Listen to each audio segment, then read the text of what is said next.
Hola, buenas tardes y bienvenidos a esta sesión de masterclass de los desafíos y retos que tenemos en temas regulatorios con responsabilidad en inteligencia artificial. Antes de comenzar y dar el paso a nuestros ponentes de hoy, comentarles básicamente que desde el SIDAI estamos llevando a cabo una serie de actividades que podrán ser de utilidad sobre todo hacia las pymes. Algunas de ellas ya saldrán en las próximas semanas, como por ejemplo una herramienta de autodiagnóstico en el cual las empresas podrán mirar cuál es su grado de madurez en inteligencia artificial y tecnología de los datos. Otros servicios que también haremos, como el diagnóstico Link, que son unos diagnósticos más pequeños de menor escala, pero que permiten tener un asesoramiento personalizado a las empresas de cuál es el madurez que tienen también con la adopción de estas tecnologías. Dicho esto, como ya sabéis, desde SIDAI nosotros estamos incentivando la adopción de la tecnología de los datos y inteligencia artificial. Todas nuestras actividades van en torno al desarrollo de esta adopción. Y hoy veremos una continuación de una sesión también de masterclass que realizamos a principio de año, en la cual hablábamos sobre los principios éticos que tienen que tener el desarrollo algorítmico de estas tecnologías. Hoy entramos en temas más regulatorios que se basan también en parte de lo que revisamos la masterclass pasada. Los ponentes de hoy tenemos tanto a María Teresa Sánchez Hidalgo, que es IA Evangelist de Everis, una empresa de NTT Data, y también a Andrea Corcovana del Pozo, que es A-Lead Analyst también en la misma empresa. Muchas gracias a Andrea y María, y cuando gustéis podéis presentar.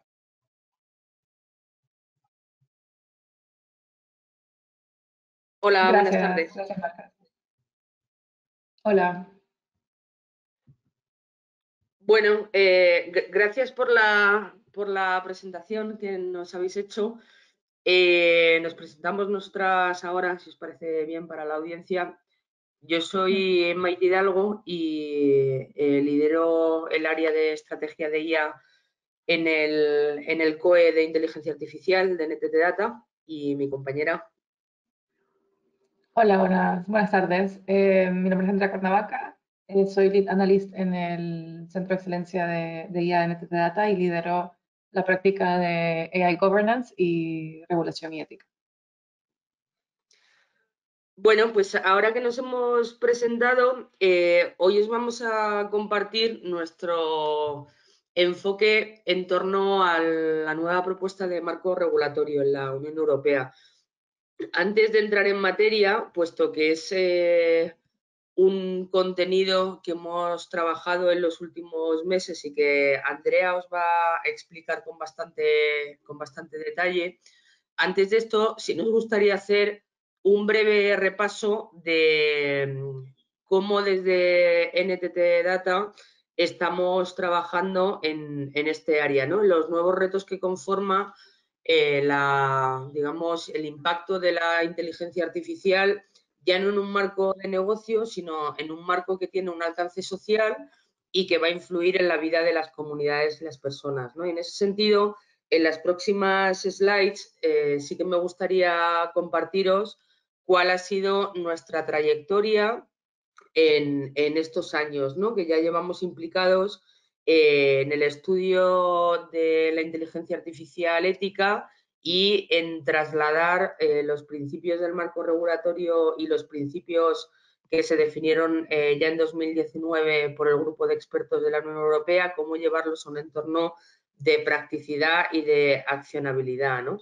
Nosotros ya hace un par de años nos alineamos con las directrices que se publicaron por parte de la Comisión en el Trustworthy AI y definimos cuál era nuestro marco de IA responsable, ya no solo desde un punto de vista más conceptual, sino realmente para dar soporte a que resultase operativo a lo largo a lo largo de todo el ciclo de vida del dato y del algoritmo, ¿no?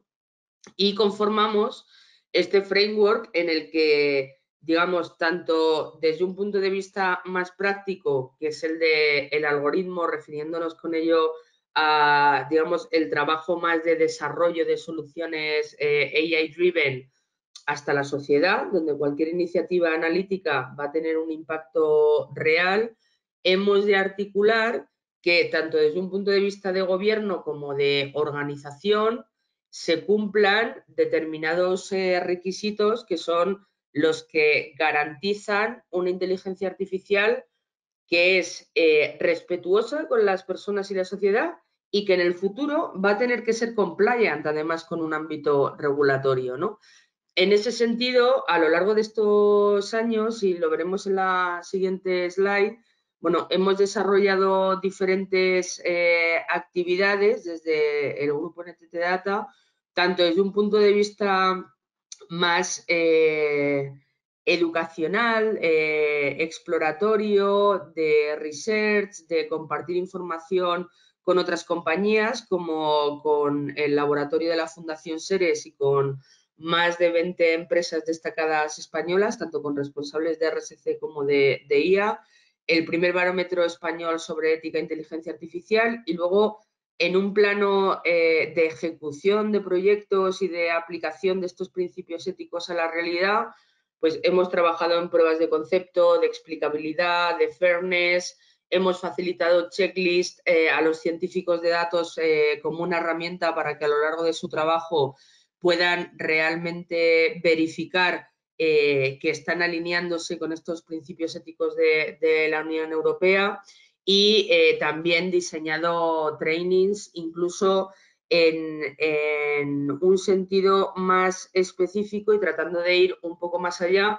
Bueno, una de nuestras líneas de debate interno también entre las mujeres que estamos en el centro de excelencia es el grupo de Women on AI Fairness, ¿no? Que recientemente, la pasada semana, recibimos el premio Donatic 2021 de la Generalitat de Cataluña como mejor iniciativa empresarial, porque digamos que nuestro compromiso se está también enfocando en cómo promover ese sentido de fairness en un grupo que puede ser potencialmente afectado por decisiones automatizadas, que es el género femenino, ¿no? Entonces, bueno, todo este recorrido, que como os decía, viene desde hace un par de años, nos ha exigido de alguna manera dar un paso más allá. El pasado 23 de abril, creo que fue, en la publicación de esta nueva propuesta de marco regulatorio, ¿no? Nosotros empezamos con Trustworthy AI, que eran estos 7 principios éticos que todos conocéis o posiblemente estáis ya familiarizados, que fundamentan las bases de qué ha de tenerse en cuenta en cualquier desarrollo de un sistema o solución AI-driven, y ya ofrecía hace un par de años pues una visión un poco preliminar de qué preguntas hay que formularse desde el propio diseño de una solución analítica hasta su desarrollo, implementación, monitorización, ¿no? Basándose en estos 7 requerimientos éticos. Ahora, digamos que tanto desde las instituciones como desde el mercado se ha dado un nuevo paso, y ese nuevo paso es que ya hay una propuesta de marco regulatorio, y eso lo que creo que debemos reflexionar todos es que nos exige trabajar a una velocidad posiblemente más rápida, ¿no? Puede haber un objetivo que entre 2 y 3 años ya esto se traslade en una regulación, digamos, en un marco ya más vinculante para todos estos principios éticos que hemos venido explorando de una manera, yo creo, más conceptual inicialmente y luego aterrizándolo en acciones, en checklists, en pruebas de concepto, en capacidad de actuación para llevar eso a la realidad. Ahora el marco regulatorio lo que nos va a exigir es estar más encima, ¿no? de esa traslación a cualquier tipo de proyecto, y eso es lo que vamos a ver hoy. Simplemente terminaré con un breve resumen de estos 2 años, ¿no? Cómo han transcurrido y lo que se espera en los próximos 2 años. Desde 2018, bueno, digamos que a finales de año ya se nominó este plan coordinado de inteligencia artificial a nivel europeo, se le dio una entidad, e inmediatamente después, solo unos pocos meses después, ya se estaban definiendo esas guías mínimas para una inteligencia artificial que sea trustworthy. Esto es un tema que va a marcar también el marco de competencia de Europa, Estados Unidos y China, ¿no? Cómo cada uno de los países tiene una estrategia de IA, pero también, bueno, de los países, en el caso de Europa, el continente no, tiene una estrategia de inteligencia artificial que íntimamente, y si lo veis por fechas está muy cercano, va relacionada con respetar ciertos principios éticos y ciertos principios fundamentales de las personas, ¿no? ¿En qué punto estamos ahora? Pues que después del white paper del año pasado, con la propuesta de marco regulatorio, que veremos ahora en detalle, desde una definición de diferentes niveles de riesgo y una definición de diferentes aspectos que se tienen que tener en cuenta, que son los que va a entrar en profundidad mi compañera Andrea, este marco regulatorio va a servir para que de manera muy clara en el ámbito público, y veremos cómo se habla de educación, de justicia, de diferentes aspectos de lo público, de lo que compartimos en el ámbito social, y de alguna forma también en otros supuestos o en otros escenarios del ámbito privado, tengamos una guía mucho más clara de los riesgos, cómo debemos enfrentarlos y cuáles son las medidas que desde ya no un compromiso, digamos, ético más conceptual o más abstracto, sino desde una serie de medidas que se van a tener que tangibilizar en tecnología, cómo vamos a responder a ese marco regulatorio europeo, ¿no? Entonces, bueno, sin más, doy paso a todo el contenido que ahora nos va a compartir Andrea, que es bastante detallado. Sí que me gustaría proponeros, por favor, a la audiencia que vayáis formulando preguntas. No deja de ser una propuesta de regulación y las regulaciones tienen bastante contenido. Nos gustaría poder dinamizarlo también con vuestra ayuda. Y cualquier cuestión que nos queráis ir compartiendo, pues estaremos encantadas de irle dando respuesta. Así que, Andrea, ya no me enrollo más y te dejo paso. Gracias, Maite. Bueno, sí, como comentaba Maite, esta propuesta de regulación ha salido en abril de este año y vamos a tratar de aterrizarla de una manera, pues, lo más digerible posible, ¿no? Siendo un texto legal, tiene muchísimas excepciones, vamos a tratar de cubrir las excepciones que tienen mayor relevancia de cara a tanto proveedores como usuarios, ¿no? Entender como usuarios también tenemos, creo yo, una responsabilidad de entender cómo se está formulando la regulación hacia nuestro beneficio, ¿no? Porque vamos a partir de la persona, ¿no? Como principal beneficiario, de alguna manera, ¿no? de esta regulación. Entonces, sin más, pasamos primero a cómo se formula, ¿no? En las publicaciones anteriores, ¿no? A partir del white paper que se publica en el 2019, se proponen diferentes fórmulas legales. Finalmente, la fórmula legal que se ha preferido ha sido un instrumento horizontal en base a una proporcionalidad de riesgo, que es lo que vamos a comentar luego, y que este instrumento sea acompañado por un código de conducta para aquellos sistemas que no se consideren de alto riesgo, ¿no? Entonces, el riesgo va a ser el eje central de la regulación, y todo lo que no se considere como alto riesgo tendrá, digamos, de manera voluntaria podrá cumplir con un código de conducta siguiendo las mejores prácticas que se establecen, ¿no?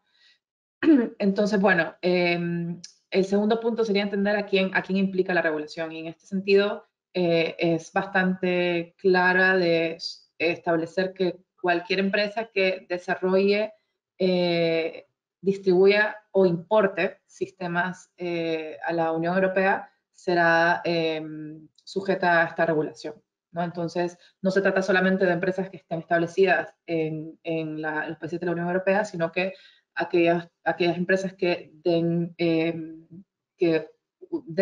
modelos o den servicio a través de modelos que afecten a usuarios ubicados en el territorio de la Unión Europea también serán sujetas a esta regulación.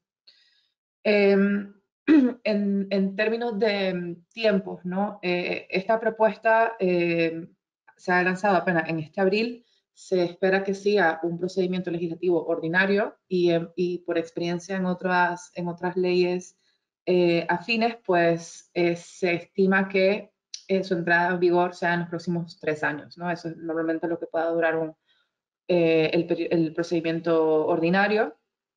Y de hecho hace un mes se ha cerrado el primer espacio de consulta pública donde digamos, estaba abierta a cualquier persona, institución, academia, a dar su opinión con respecto a la propuesta que se publicó en abril, ¿no? Entonces, esta primera consulta pública va a ser de mucha utilidad para saber cómo se va a afinar, qué se va a matizar, cómo se va a modificar el texto que se publicó en abril. Y hay obviamente diferentes feedbacks. Esto se puede acceder libremente en la website donde está publicada la regulación, donde diferentes sectores pues abogan por más especificidad en algunos conceptos, en algunos procedimientos y técnicas incluso, ¿no? Entonces, para que entendamos que el punto donde estamos al día de hoy todavía tiene espacio a ser modificado antes de que la regulación entre en vigor, y que hubo, y en este sentido creo que ha habido un gran debate público que realmente creo que llevará a un efecto evidente en cómo finalmente se termine de afinar, ¿no? la legislación. Antes de entrar a mayor detalle, ¿no? Creo que hay 3 ámbitos que es importante entender el qué son y el qué no son. Para empezar, la regulación como lo explicaba al inicio, ¿no? En este instrumento horizontal proporcional, persigue aplicar requisitos en casos de uso específicos, que en este caso, bueno, se limita a 8 ámbitos que veremos luego. Se dirige muy específicamente a los casos de uso. No es una regulación que persiga regular la gran mayoría de casos de uso de inteligencia artificial, sino que está basado en lo específico que conlleve el riesgo, ¿no? Que luego veremos un poco más en detalle qué significa el riesgo en esta regulación, ¿no? Este es el primer punto, ¿no? O sea, se persiguen la regulación a casos de uso muy específicos. Luego, el texto actual establece los requisitos, pero no hace no describe exactamente, ¿no? Por ejemplo, una técnica sobre el paso a paso de qué elementos muy específicos hay que cumplir, ¿no? Y aquí esto es algo que es muy delicado porque, por ejemplo, cuando estamos hablando de preparación del dato y todo lo que el dato puede conllevar a nivel de sesgos, ¿no? Y eso afectar a poblaciones vulnerables, al día de hoy pues existen muchísimas técnicas, muchísimas KPIs, ¿no? Métricas, estadísticas que nos permiten evaluar y mitigar ese sesgo, ¿no? Al día de hoy, pues el texto está definido a muy alto nivel explicando qué hay que hacer, y en este ejemplo concreto habla, por ejemplo, de análisis de datos en vista de posibles sesgos, pero no especifica una técnica a utilizar o posibles técnicas a utilizar, ¿no? Que también sería una manera de trasladar un mensaje más claro a las empresas que necesiten o que quieran aplicar estos requisitos, ¿no? Es muy probable que, como mencionaba antes, el texto todavía tendrá unas modificaciones en base al feedback que ha tenido, y este punto en concreto es muy posible que sea donde se necesita un poco más de trabajo el afinar un poco mejor el cómo, ¿no? de todos los procesos que están estableciendo como requisitos. Y finalmente, el tercer concepto que creo que es importante entender de cómo está planteada la regulación es que no se considera como una aplicación única y que una vez cumplido todo esto, ya se considera como que se ha cumplimentado, ¿no? con lo que se está pidiendo. Más bien, la regulación es explícita en requerir mecanismos de control a lo largo del ciclo de vida de la IA, es decir, incluso durante su consumo, por lo cual realmente esto requiere de que las empresas tengan una visión end-to-end de cómo se identifica, se define una iniciativa de IA hasta que se lleva a producción y hasta que o bien se saca de producción porque ya no es necesaria, ya no es necesario el sistema, o hay que reentrenar porque ya no es válido, digamos, ya se ha degradado el modelo y hay que cambiarlo, ¿no? Entonces, realmente, todo este scope muy amplio que sigue el ciclo de vida del sistema es lo que se espera, ¿no? como requisito de aquellos casos de uso considerados de alto riesgo, ¿no? Entonces, no es como un check de, ven, vale, ya hice esto, ya se cumplimenta, ¿no? Pero lo que sí se pone mucho foco es tener todo un sistema que tenga un monitoreo continuo. Con esto ya pasamos a los dos conceptos clave que plantea la regulación. El primero es una definición de inteligencia artificial que al día de hoy es bastante pionera, digamos, en este sentido, porque diferentes actores no coinciden en una misma definición, y aquí han tenido que hacer un esfuerzo para no solamente que sea, digamos, una definición robusta, ¿no? Pero también el problema que significa que sea a prueba de futuro, siendo que es una tecnología que está avanzando muy rápidamente en abarcar cada vez más tipos de aplicaciones, cada vez más técnicas, y se ha tratado, la manera en que han definido la inteligencia artificial es no solamente agnóstica, pero algo que de momento se le ha reclamado, algunos agentes han tenido una opinión que ha abierto el scope a cosas que muchísimas empresas quizás y organizaciones no consideraban antes como inteligencia artificial, ¿no? Y en este sentido, cuando vemos aquí, este es un extracto de cómo está definida, se habla de algún sistema en el cual se desarrolle con una o más técnicas, y dentro de esas técnicas, pues no solamente habla de Machine Learning, ¿verdad? Y el Reinforcement y Learning y Unsupervised Learning, que digamos que son las que más se asocian a inteligencia artificial, pero también habla de aproximaciones estadísticas, donde ya se habla en muchas organizaciones que quizás ya tengan una cierta madurez, no se considera al día de hoy, por ejemplo, eso como inteligencia artificial, ¿no? Entonces, esto pues habrá que ver un poco hacia qué afina la regulación, pero sí que es un buen momento para tener un debate interno en las organizaciones sobre cuál es la propia definición interna que la compañía o la organización tiene sobre la IA, y a partir de eso ya tener, digamos, un poco más labrado el terreno, ¿no? Creo que esto demuestra el primer punto de partida de cómo se entiende qué es la propia tecnología, para poder luego aplicar la normativa, la propia regulación, si es que es pertinente, o implementar las mejores prácticas, ¿no? Que sería el siguiente paso.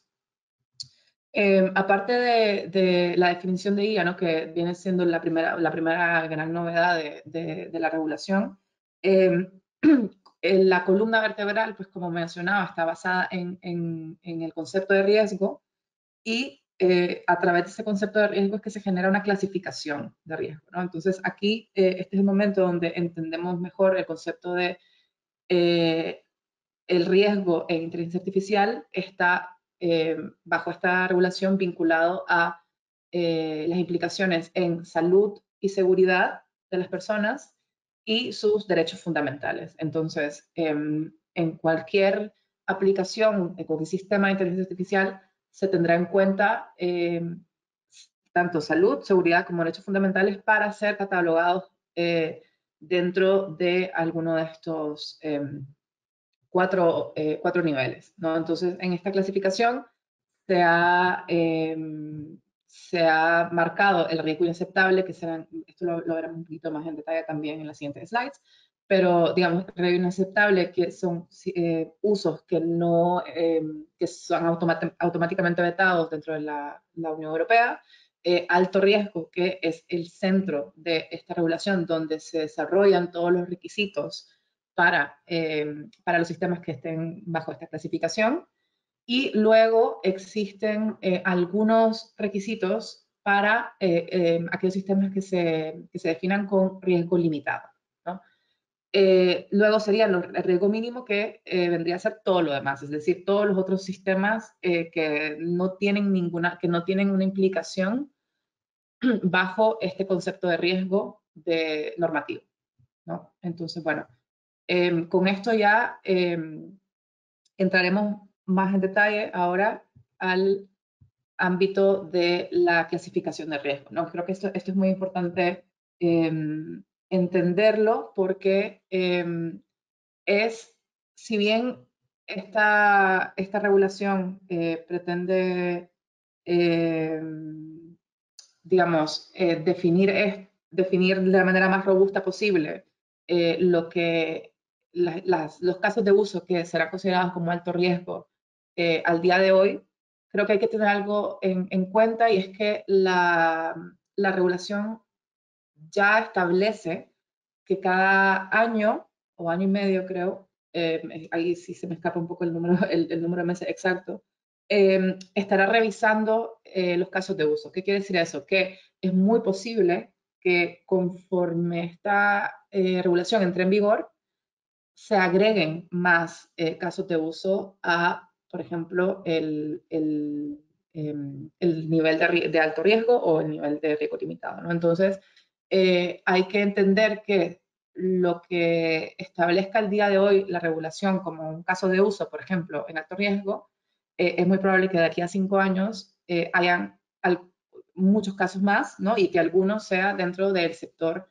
que nos implique, ¿no? Entonces, para entender un poco mejor que esto va a ser un proceso evolutivo, no de la propia normativa, pero entender las bases sobre las cuales se pretende que se evolucione, ¿no? Entonces, aquí, entendiendo la clasificación de riesgo inaceptable, es como lo explicaba antes, todo aquello que sea en contra tanto de la salud, de la seguridad o de derechos fundamentales, ¿no? Y para esto se establecen unas sanciones por incumplimiento automáticamente, no sin lugar a excepción. Luego, el siguiente nivel sería el de alto riesgo, donde veremos luego los 8 dominios de aplicación sobre los cuales se establecen los casos de uso de alto riesgo, porque se consideran que estos 8 ámbitos pueden crear un impacto adverso, ¿no? en estos 3 elementos que mencionábamos bajo riesgo. Para estos sistemas es que se definen los requisitos obligatorios y obviamente también sanciones por incumplimiento de estos requisitos, ¿no? Y de nuevo, este es el core de la regulación. Luego pasamos a riesgo limitado, donde se especifican 3 categorías, digamos, de riesgo limitado. Y estos serían sistemas de inteligencia artificial que interactúan con humanos, sistemas de inteligencia artificial que detecten emociones o se basen en datos biométricos para categorizar socialmente a las personas, no datos biométricos para, digamos, reconocimiento de persona natural, ¿no? Sino categorizar dentro de algún taxonomía, en este caso lo llaman categorías sociales. Y por último, aquellos sistemas de inteligencia artificial que generen o que manipulen contenido, ¿no? Y aquí creo que lo primero que nos puede sonar son deepfakes, ¿no? Que es una aplicación de la tecnología que ha sido muy controversial y llama mucho la atención. Bueno, eso en esta regulación está enmarcado dentro del riesgo limitado, ¿no? Y para este riesgo se plantean obligaciones de transparencia, que veremos luego también un poco más en detalle.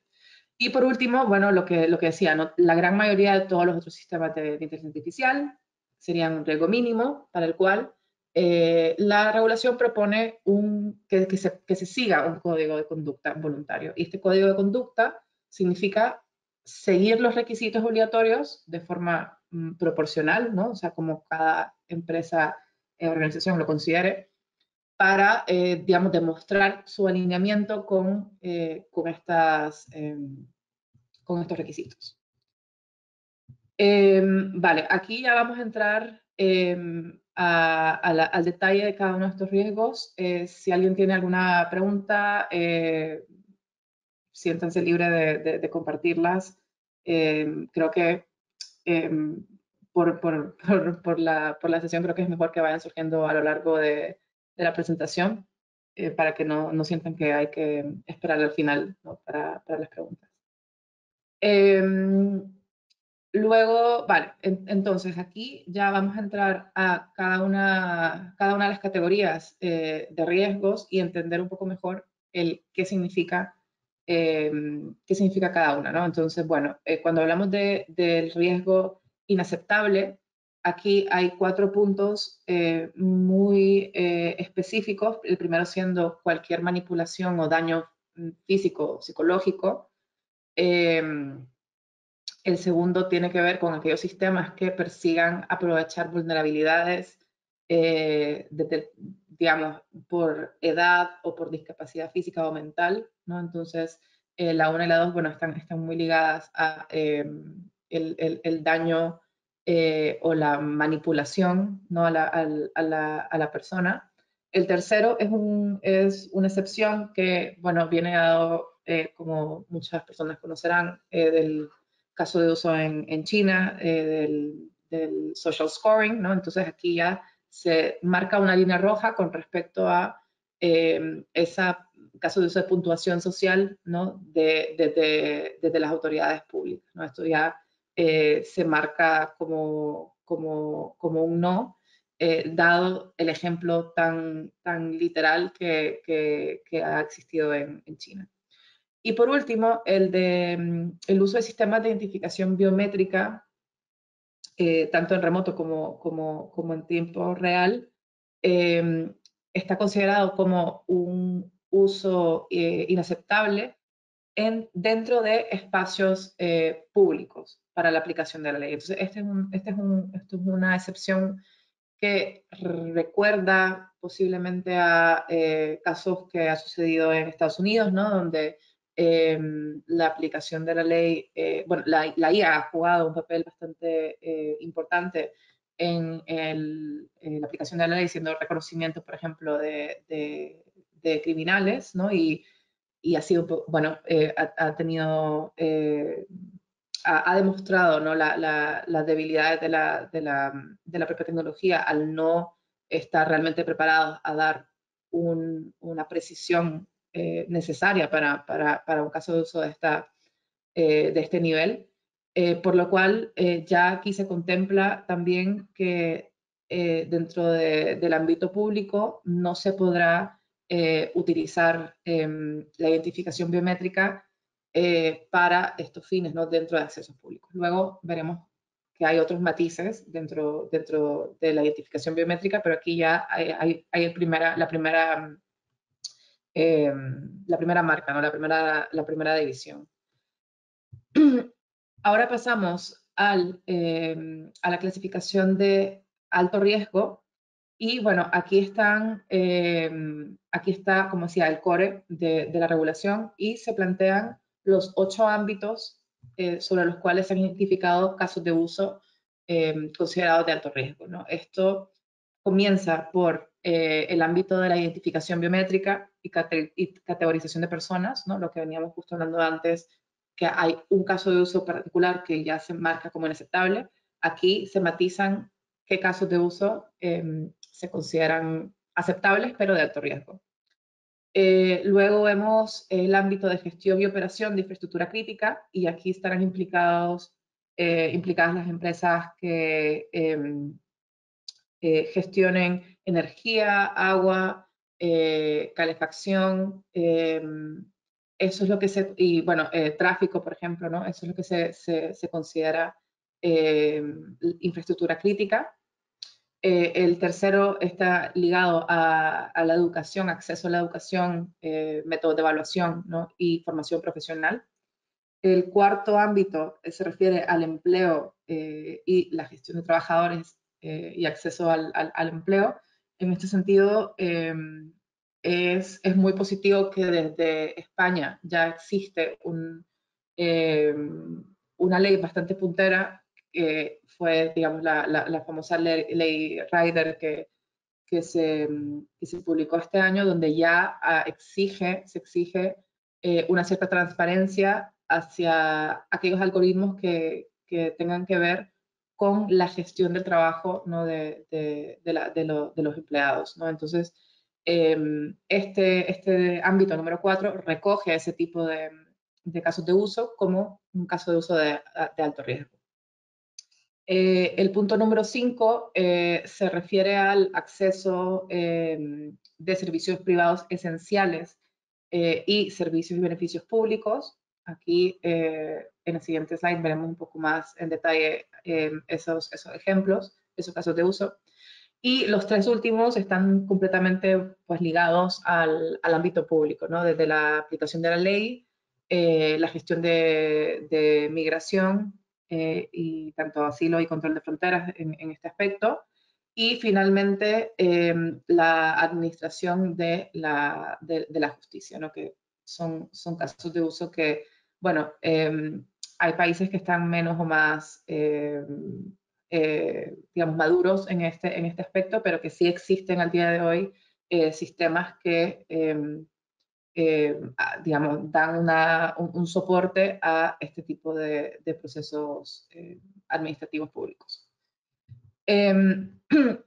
Aquí, en este slide, simplemente como ejemplo, aquí estos son exactamente todos los casos de uso que se están detallados por la regulación, ¿no? Entonces verán los mismos 8 puntos que he mencionado.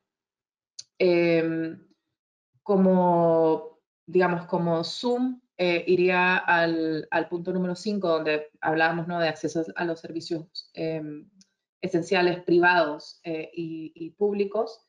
Y aquí, por ejemplo, en la sección A, es donde habla de aquellos sistemas que pretendan ser usados para evaluar la elegibilidad de las personas al acceso de asistencia pública, ¿no?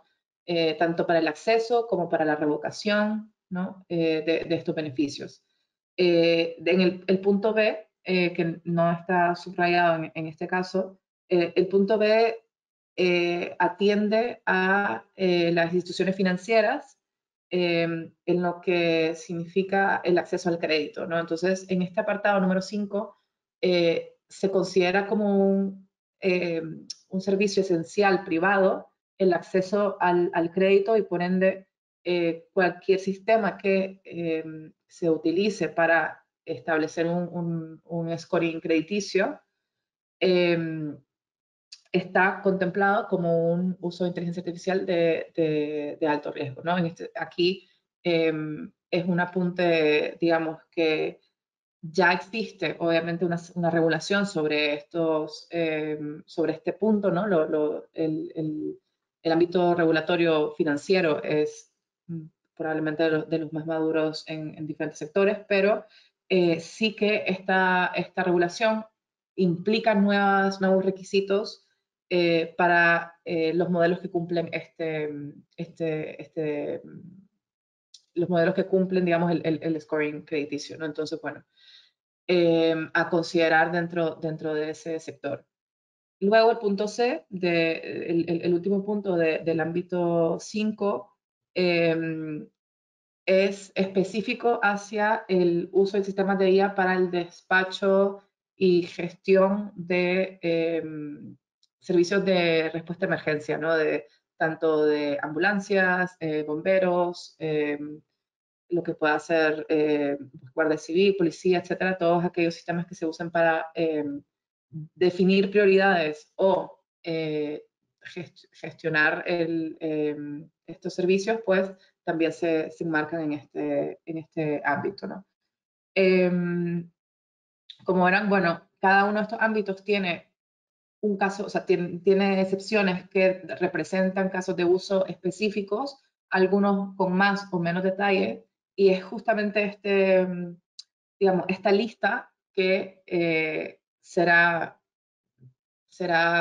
evaluada cada año, año y medio, para entender si hay que considerar nuevos casos de uso dentro de estos ámbitos o incluso agregar nuevos ámbitos que no estén contemplados al día de hoy, ¿no? Entonces, bueno, esto sería el scope de qué tipo de sistemas van a necesitar cumplir con todos los requisitos técnicos, ¿no?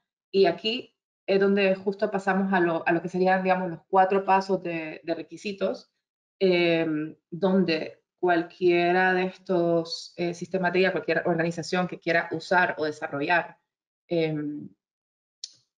casos de uso de IA en los ámbitos que hemos visto, tendrá primero que cumplir con siete requisitos técnicos y de documentación, donde primero tendrá que tener una metodología de gestión de riesgo, tendrá que tener requisitos de gobierno del dato, hay requisitos de documentación técnica, requisitos sobre la gestión de logs y versionado de los sistemas de IA.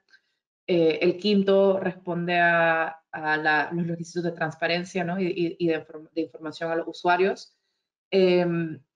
También se incluyen requisitos de supervisión humana. Y por último, desde el punto de vista técnico, pues obviamente los requisitos de precisión, robustez y ciberseguridad, ¿verdad? Sobre el sistema. Aquí probablemente las personas que estén familiarizadas con los 7 principios éticos de la Unión Europea verán pues un poco reflejados los mismos 7 principios, ¿no? O sea, esto al final termina siendo una evolución y un aterrizaje a la práctica de estos requisitos, en los cuales se contempla pues todo aquello que pueda ayudar a identificar el riesgo, a controlar el riesgo y mitigar, ¿no? el mismo, ¿no? Entonces se consideran estos siete requisitos técnicos de documentación como mecanismos de control de este riesgo, ¿no?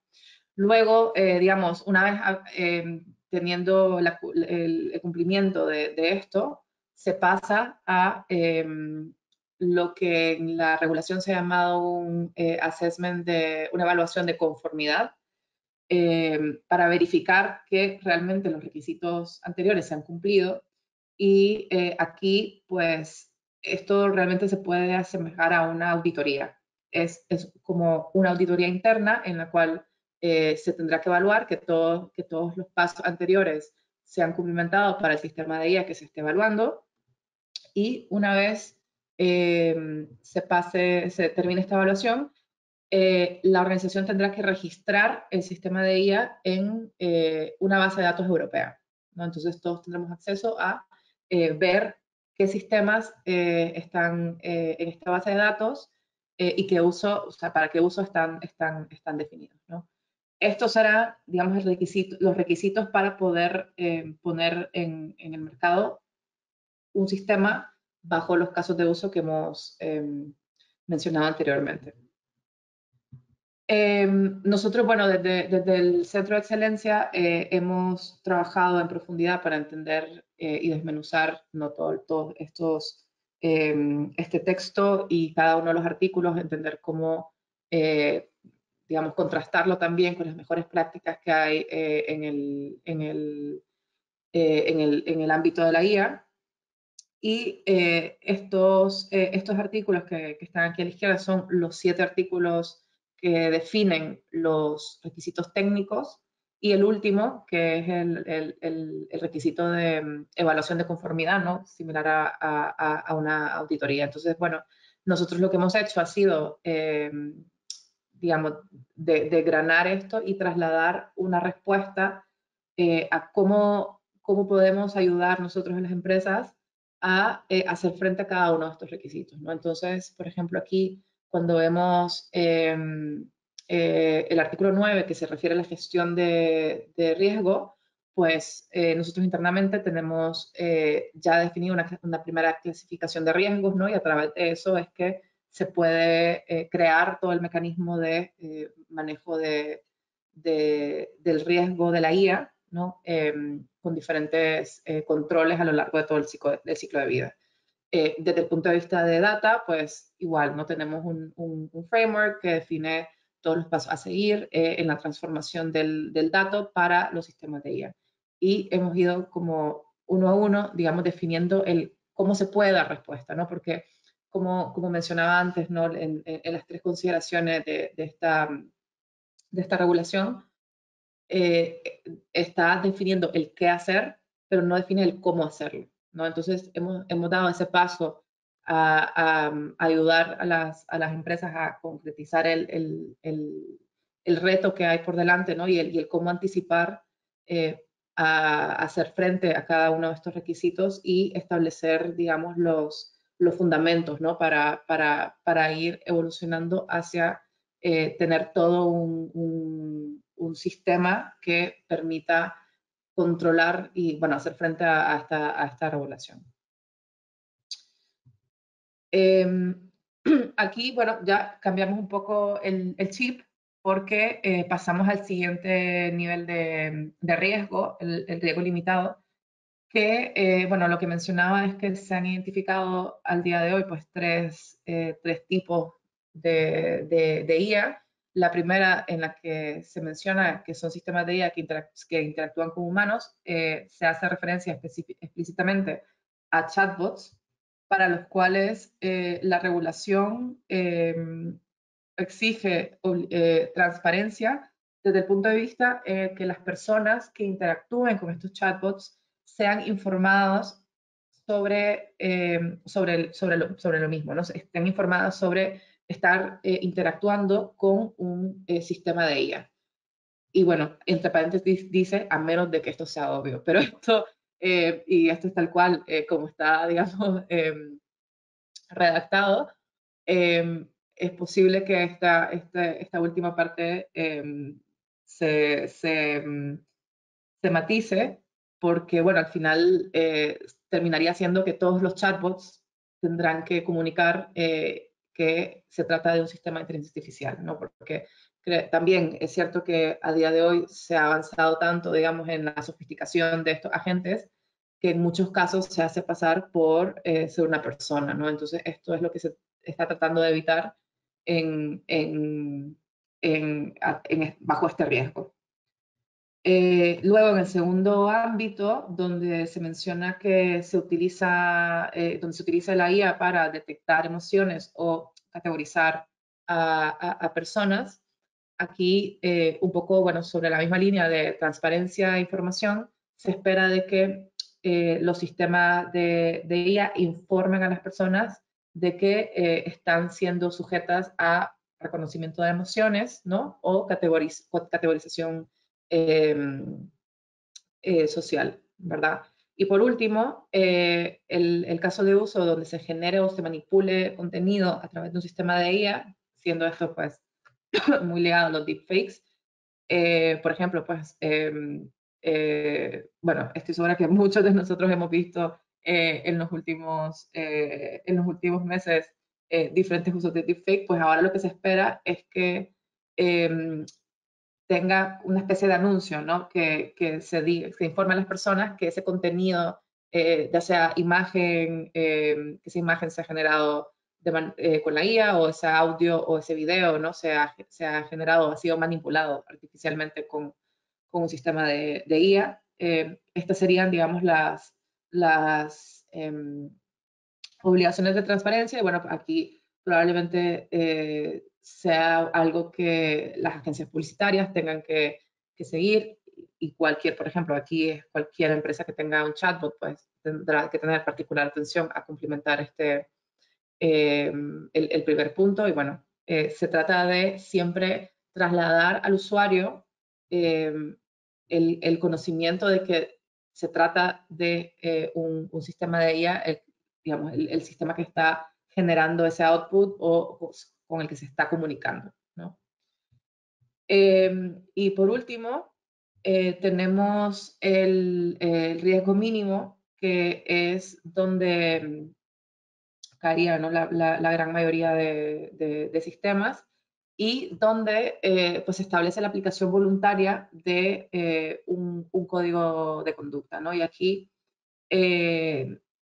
si por un lado se define un código de conducta muy a alto nivel, realmente dentro de la regulación, pero se entiende de que por un lado sería que este código de conducta voluntario implique cierto alineamiento desde el punto de vista técnico, ¿no? Entonces, sobre, por ejemplo, lo que acabamos de ver de datos de calidad, transparencia, mucha documentación y total trazabilidad, por ejemplo, de los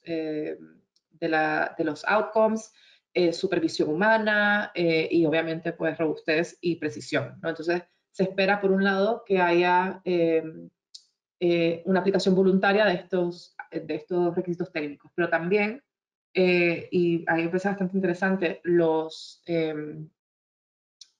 que aconseja, digamos, como compromisos voluntarios, que son específicamente 4. Un compromiso hacia la sostenibilidad medioambiental, ¿no? de la propia iniciativa, del propio sistema de IA. Luego, pone particular énfasis en la accesibilidad para personas con diferentes discapacidades, ¿no? Entonces, la accesibilidad a todas las personas es un punto a realmente poner foco, pues principalmente también desde el ámbito público, pero es generar una IA que realmente sea inclusiva, ¿no?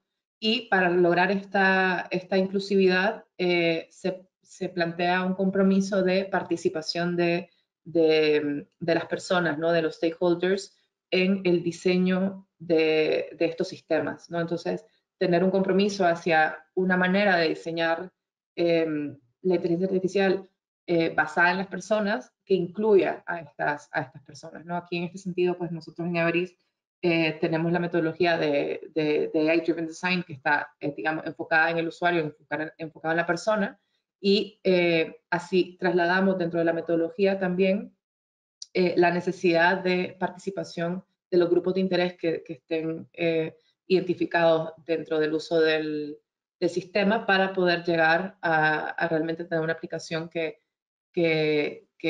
incluya las necesidades de cada uno de los usuarios, ¿no? Y por último, el último compromiso que me parece también bastante interesante a tener en cuenta es la diversidad de los equipos de desarrollo. Creo que no es una novedad para nadie que la inteligencia artificial, las personas que desarrollan suelen ser hombres en este caso, ¿no? La gran mayoría son hombres, y con poca, digamos, diversidad también cultural en los equipos que se desarrollan, ¿no? Entonces, aquí se habla de una diversidad de género, diversidad cultural, diversidad de perspectivas en general, porque ya se reconoce la riqueza que eso lleva a un sistema de IA de calidad, ¿verdad? Entonces, estos 4 puntos serían, digamos, los compromisos que la regulación propone a las empresas que adopten voluntariamente, ¿no? Creo que esto dará y debería dar mucho que pensar a aquellas compañías y aquellas organizaciones que no se vean reflejadas en los casos de uso de alto riesgo, ¿no? Que no se vean reflejados en toda esa serie de especificaciones que deberán de seguir una línea de requisitos legales. Creo que para esas organizaciones que vean que se vean, digamos, bajo todo el resto de sistema de riesgo mínimo que no estará regulado, esto representa pues una gran oportunidad para dar un paso más y alinearse a la generación de una IA pues, responsable, ¿no? y ética a partir de este código de conducta voluntario que como digo, al día de hoy no hay algo definido, o sea, la regulación no creo que vaya mucho más en detalle en esta línea, pero ya propone que cada empresa pues tome esto y genere, digamos, una línea de compromisos y de mejores prácticas, ¿no? Para esto. Y bueno, aquí terminamos, digamos, la primera tirada de esta regulación. Sí que se podría ir más en detalle en cada uno de los puntos de los requisitos técnicos, pero sí me gustaría que hagamos un espacio, pues si alguien tuviera una pregunta o un comentario, ¿no? sobre lo que hemos visto, me gustaría que pues, si pudieran abrir el micrófono o escribir por el chat.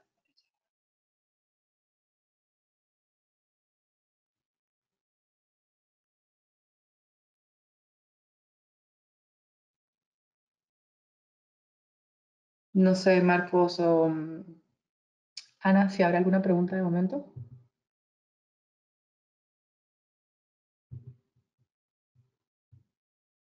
Un segundo, Andrea. Estoy mirando.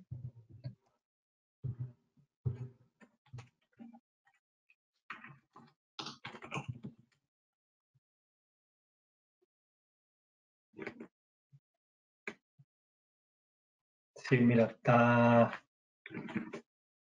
Dos preguntas. Una relacionada primero a los pasos que tienen que dar las empresas para llevar a cabo esta...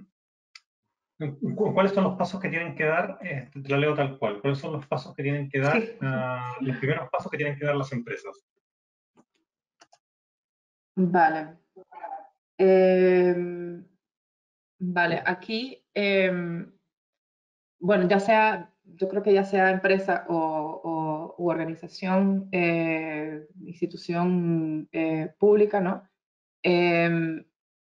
Lo primero, o la fórmula que hemos visto como exitosa en ese sentido es primero establecer una estrategia, ¿no? Un compromiso hacia la IA ética y IA responsable, lo cual viene dado por algún esfuerzo de awareness. Entonces, primero digamos que hay que establecer una estrategia que fomente la educación sobre estos principios y sobre sus implicaciones, ¿no? Las implicaciones de la inteligencia artificial.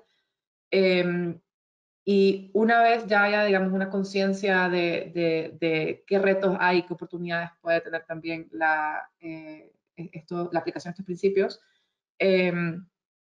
es importante entender tres elementos clave. Uno son entender los procesos, o sea, qué procesos existen, por ejemplo, dentro de los que se puedan apalancar estos requisitos, o que se puedan articular, digamos, para tener una mejor trazabilidad, una mejor monitorización de los modelos, o procesos, por ejemplo, para registrar, para tener un registro común, ¿no? de estos modelos. Entonces, digamos que a nivel de procesos hay que hacer, digamos, un levantamiento del estado actual de qué podría utilizarse para agilizar estos mecanismos.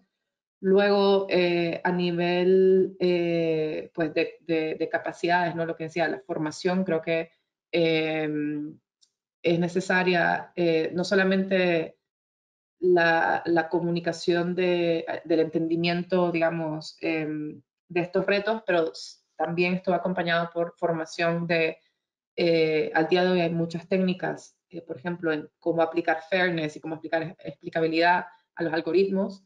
Creo que por ese lado es importante también que los equipos que desarrollen IA tengan el conocimiento necesario para poder implementar, ¿no? estos principios en el día a día. Y por último, entender, digamos, las capacidades tecnológicas. ¿A qué me refiero? Bueno, para poder realmente operativizar, ¿no? Una trazabilidad, por ejemplo, un monitoreo continuo de los modelos, a ver si los modelos están degradando o no. Si los datos, digamos, los datos inputs que está recibiendo el modelo, quizás la representatividad con respecto a los datos con los que se entrenaron ya no es la misma proporción, entonces por ende el modelo ya no corresponde, digamos, a esa realidad. Todo eso requiere una serie de herramientas de infraestructura, ¿no? Tecnológica, que sería el último punto a evaluar para poder realmente hacer frente a estos requisitos de manera holística, ¿no? Entendiendo el end-to-end. Entonces, bueno, por ahí, creo que por ahí sería mi respuesta.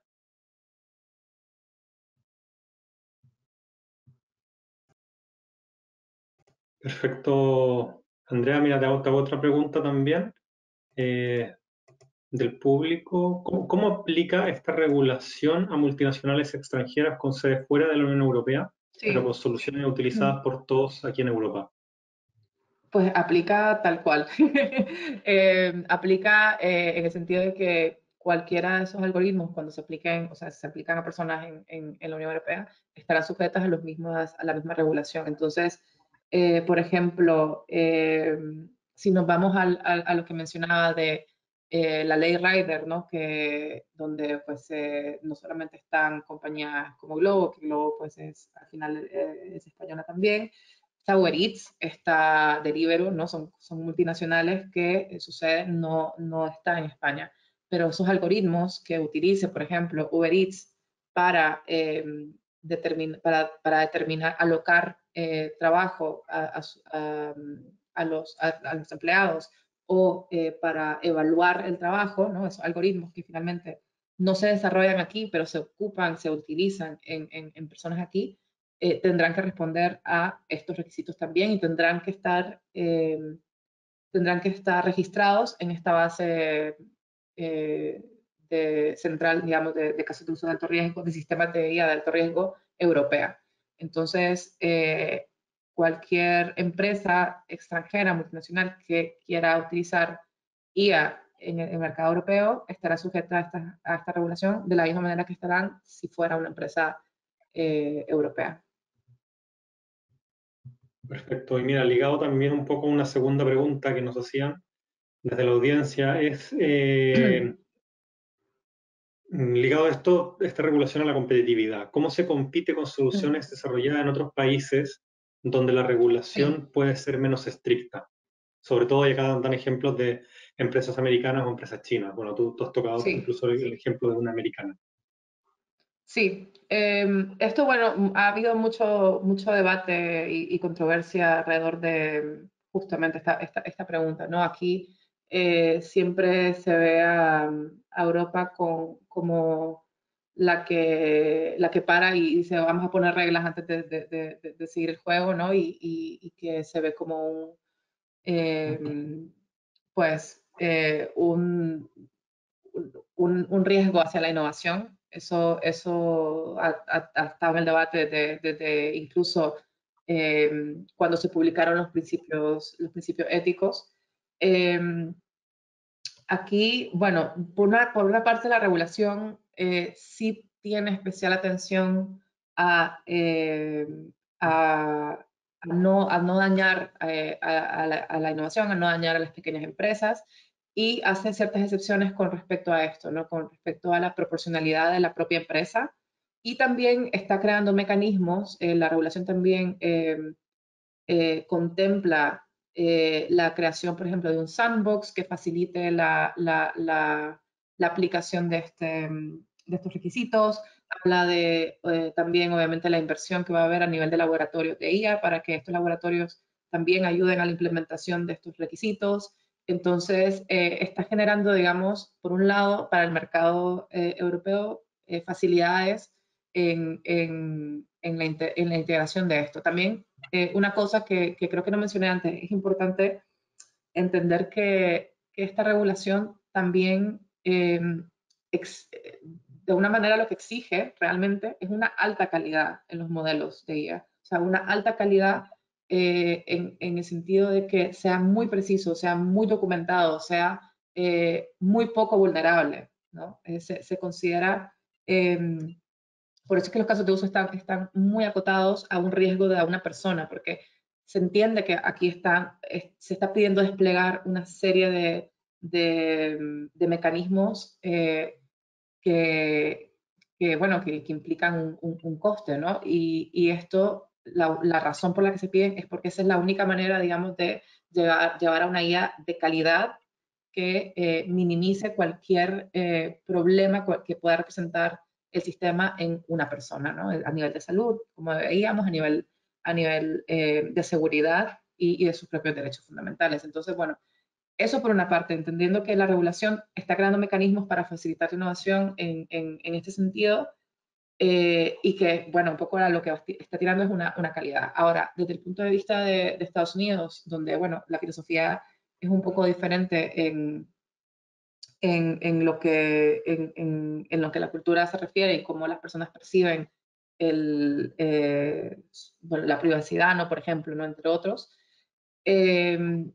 La competitividad al final es curioso porque justo hace un par de semanas se ha definido un marco, un grupo de trabajo entre Estados Unidos y la Unión Europea para establecer, digamos, unos requisitos o un marco común de inteligencia artificial, ¿no? Entonces, como ya entendemos que la tecnología realmente no importa de dónde venga, puede ir hacia cualquier lugar, ¿no? O sea, lo que sea, como hablamos antes, lo que sea en Estados Unidos, si se lo quieren aplicar aquí, tendrán que atenerse a la regulación de la Unión Europea, pues está persiguiendo un marco común, pero también porque a raíz de ejemplos muy recientes, creo que estos países cada vez se están dando más cuenta del por qué es necesario tener unas ciertas líneas rojas, ¿no? Y yo creo que finalmente esas líneas rojas no van a implicar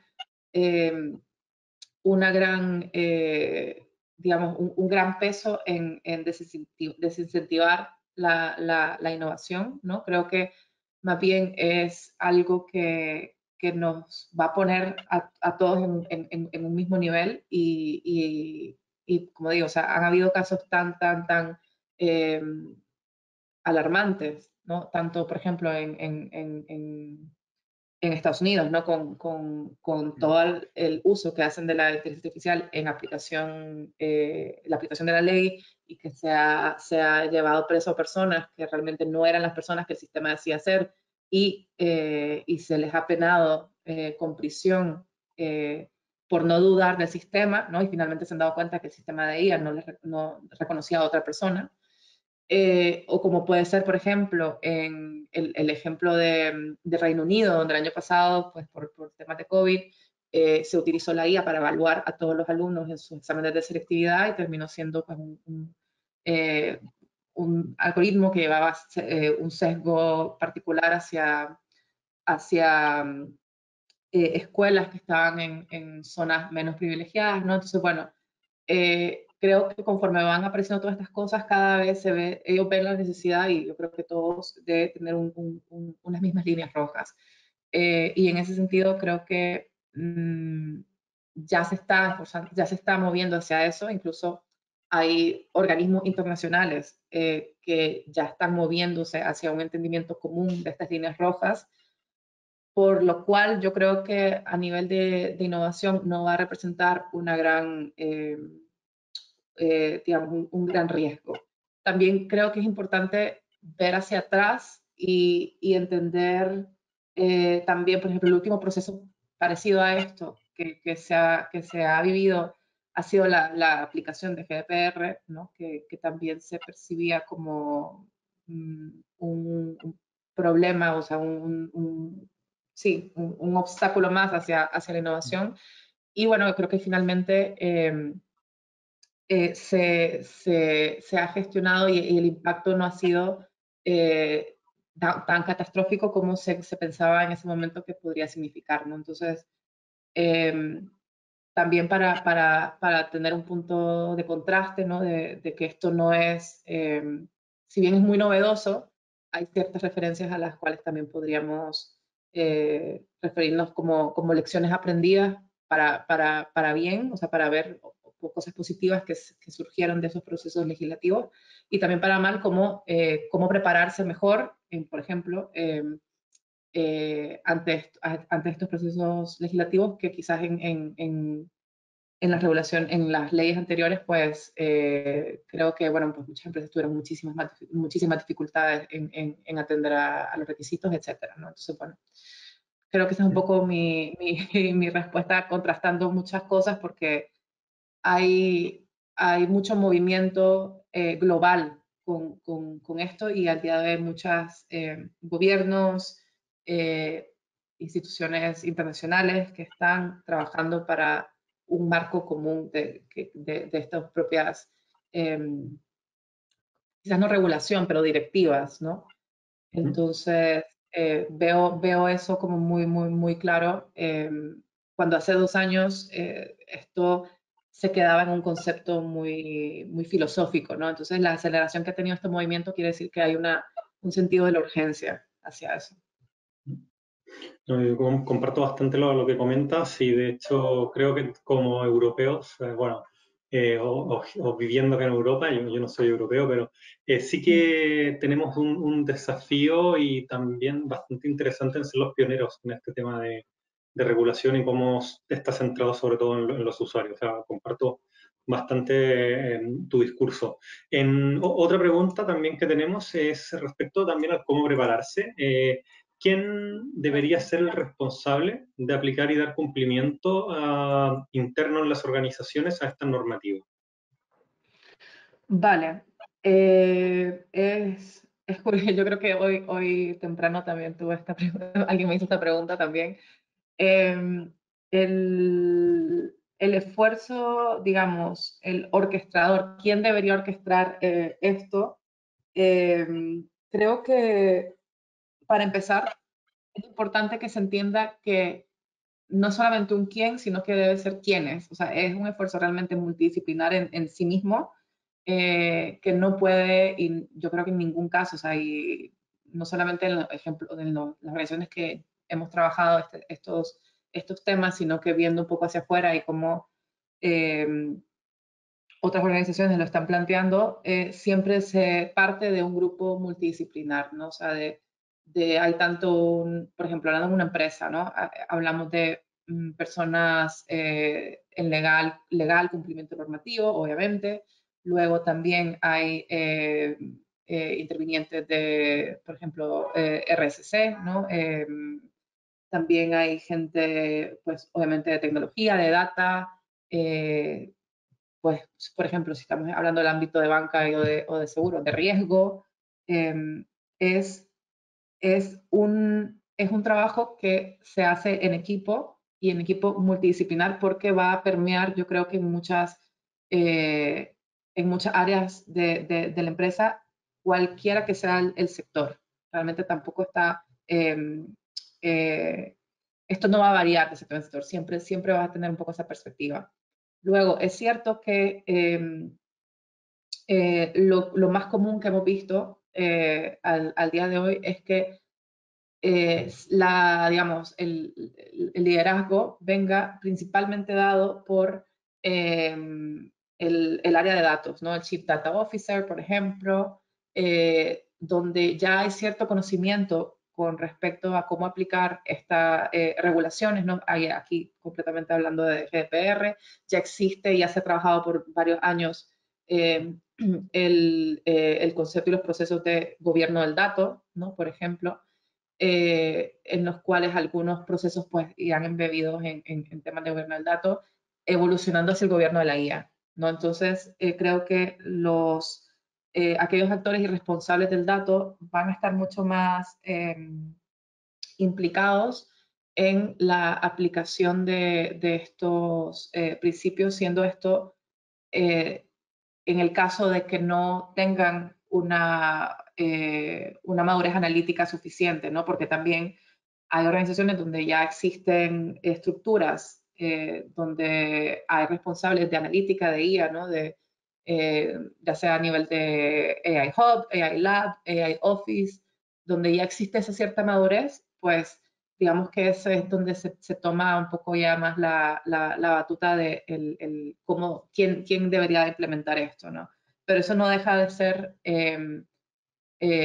un esfuerzo de equipo que también en nuestra experiencia viene dado por un sponsorship, ¿no? Una directriz de arriba a abajo, es decir, que es implementar todo esto, poner el foco, ¿no? hacia qué cosa implica la guía responsable y qué requisitos se tendrán que tener en cuenta y cuáles mejores prácticas. Eso de abajo arriba es muy difícil, es decir, desde los grupos técnicos, desde los equipos técnicos, es muy difícil porque requiere de una implementación entre tantos participantes que suele ser, pues, en mi caso, pues nunca he visto ese flujo, ¿no? Tan exitoso. Pero sí que del otro lado, o sea, cuando hay un equipo ejecutivo que apuesta fuertemente por la inteligencia artificial, que entiende que es una tecnología que realmente aporta un valor diferencial a los servicios que se dan, a los productos que se tienen en esa organización, pues entonces cuando la guía se posiciona de esa manera, como una palanca estratégica, digamos, de la organización, ese flujo de arriba abajo, es decir, de que una capa ejecutiva esté al tanto de estos retos y que definan una línea estratégica de, vale, es que vamos a poner el foco a esto anticipando lo que va a venir, porque de que va a venir, eso va a venir. Y eso, la ventaja la van a tener, yo creo que las organizaciones que desde ya estén poniendo el foco en ir entendiendo, ¿no? En educarse, un poco lo que decía yo en la primera pregunta, para luego poder accionar todos los mecanismos que se requieren. Perfecto, Andrea. Muchas gracias por contestar las preguntas. De momento no tenemos más preguntas. No sé si ahora nos quedan alrededor de unos 15 minutos. Si te gustaría hacer énfasis en algún punto en específico o dejamos más tiempo para preguntas.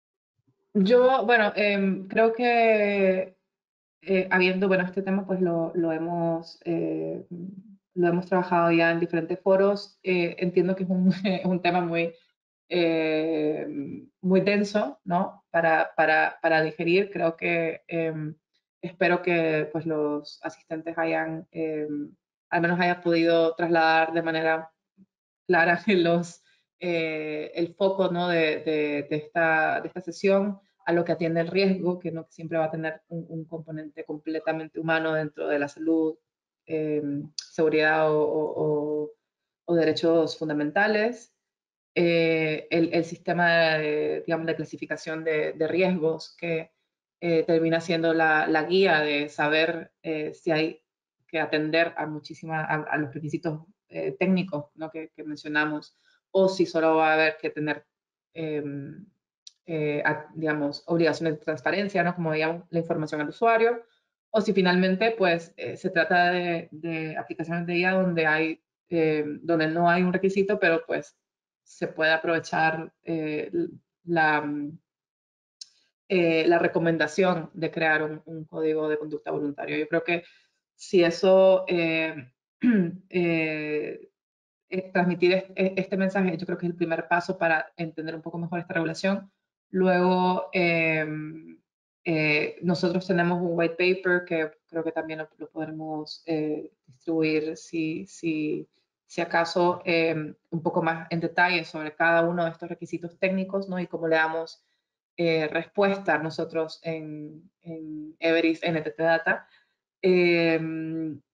Pero sí que pues me gustaría que se quedaran con el hecho de que esta regulación va a seguir evolucionando conforme el tiempo, ¿no? Y conforme la tecnología vaya avanzando, por lo cual si al día de hoy hay casos de uso que no están implicados todavía y que se podrían considerar, ¿no? por su naturaleza, pues probablemente en algún momento estén. Pero también, aparte de eso, o sea, aparte de la naturaleza evolutiva que tendrá la propia legislación, yo creo que mi segundo mensaje, un poco también para cerrar, es, digamos, todos los contenidos y el porqué de esto. Los principios éticos, si bien algunos, o sea, o en algunos foros implica pues, conceptos mucho más abstractos y en algún punto pues filosóficos, esta línea, esta práctica, digamos, esta área de expertise ha evolucionado tanto y tan rápido que ya se ha trabajado en una línea de llevar todo esto a la operativa. Y cuando las cosas que se han logrado aterrizar, que pues ya son todas las que estamos viendo, por ejemplo, hoy como requisito técnico en la normativa, todo lo que se ha logrado evolucionar hacia la operativa, lo que refleja es una guía de calidad. Es sistemas muy robustos que pueden, que minimizan cualquier vulnerabilidad posible hacia las personas y vulnerabilidad del propio sistema, ¿no? Entonces, creo que muy pocas veces se asocia el concepto de calidad a los principios éticos y de la misma manera creo que también poco se asocia el concepto de calidad a esta propuesta de regulación, pero yo creo que si vemos un poco más de cuál es el estado del arte en la guía, es curioso porque hay muchísimos familiares, o sea, hay muchas cosas que están en el estado del arte a día de hoy que dan respuesta a estos retos, ¿no? Entonces, eso por un lado también es muy positivo a la propia tecnología, que cada vez más está requiriendo pues herramientas y mecanismos que aseguren todos estos requisitos, precisión, trazabilidad, transparencia, ¿no? O sea, esto ya es state of the art ya desde hace, incluso yo te diría, un poco más de un año, ¿no? Y sin siquiera ser requisito. Yo creo que eso es lo interesante, o sea, que ya la tecnología está evolucionando por sí misma hacia esto sin ni siquiera ser un requisito, simplemente porque se ha entendido que un buen sistema de inteligencia artificial va a tener estas consideraciones, ¿no? Entonces, yo pues cerraría un poco con ese mensaje y cualquier otra duda, pues estamos abiertos por LinkedIn, nuestros canales, ¿no? O mismo que te trasladen a ti, luego estamos abiertos a contestarlas. Perfecto, muchas gracias Andrea. Yo te diría que también el white paper haremos difusión también de este libro blanco que habéis realizado para que también la comunidad y el público al cual llegamos también tenga acceso a él. Vale. Y bueno, también en la línea de lo que comentabas al final, nosotros en el IAM Big Data Congress, que lo celebramos a principios de septiembre, tuvimos alguna empresa que ya se dedica básicamente a dar servicios de explainable AI, o sea, en la línea de trabajar estos algoritmos de forma más transparente, etcétera. Y es su línea de negocio principal, o sea, muy alineado a lo que tú estabas comentando ahora para cerrar. En nombre de SIDAI te agradecemos a ti, a Maite, por la ponencia de hoy también a todo el equipo de Everis y NTT Data, que básicamente por participar en todas las actividades que tenemos de CIDAI. Al público lo dejamos invitado a que nos sigan, que vean en nuestra página web, ya se han publicado también algunas pruebas de concepto que hemos desarrollado durante este 2020, de hecho también una del equipo de Everis, y también, bueno, el libro blanco que desarrollamos de cómo la inteligencia artificial impacta al sector de la movilidad en Cataluña, además de los newsletters, las masterclasses, etcétera. Tenemos varias ya iniciativas ongoing que ya la tenéis disponible en nuestra web, los invito a que accedan. Y sin más, como siempre, agradezco mucho al equipo de comunicación de Eurecat que hace posible que podamos tener el desarrollo de estos eventos. Sin más, Andrea, muchas gracias. Nos vemos en la próxima. Gracias a ti, Marcos. Gracias, hasta luego.